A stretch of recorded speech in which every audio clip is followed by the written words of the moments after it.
CBI की SIT पहुंची पानीहाटी शमशान, जहां हुई थी अभया का क्रिमिनेशन।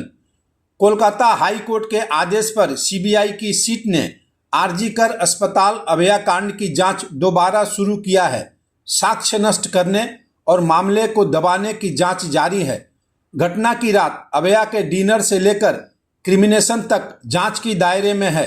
सीट के अधिकारियों ने शमशान के कर्मचारियों से अभया के क्रिमिनेशन रिकॉर्ड की जानकारी लिए। अभया की मां तथा भाजपा विधायक रत्ना देवनाथ का आरोप है कि पोस्टमार्टम बॉडी के क्रिमिनेशन में नगरपालिका चेयरमैन का हस्ताक्षर जरूरी है, जबकि अंतिम संस्कार को तत्पर तृणमूल नेताओं ने उस नियम का पालन नहीं किया। नतून करे तदন্ত হচ্ছে।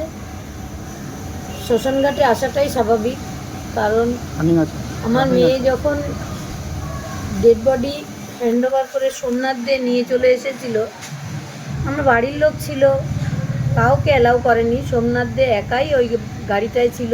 পরে নির্মল ঘোষ, সোমনাথ দে এবং সঞ্জীব মুখার্জি তিনজন মিলে যেই আমরা বাড়িতে এলাম, আমার মেয়ের ডেড বডি উপরে নেওয়া হলো, তখনই ডিসি নথকে ডেকে নিয়ে আসলেন। ওর বাবাকে এক বান্ডিল টাকা অফার করলো।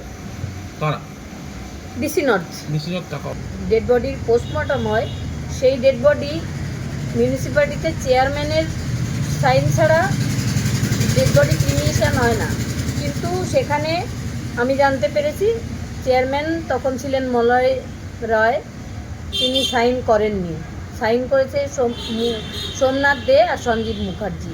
এগুলো তদন্তের বিষয়, তাই সিবিআই আবার পুনরায় দেখতে এসেছে।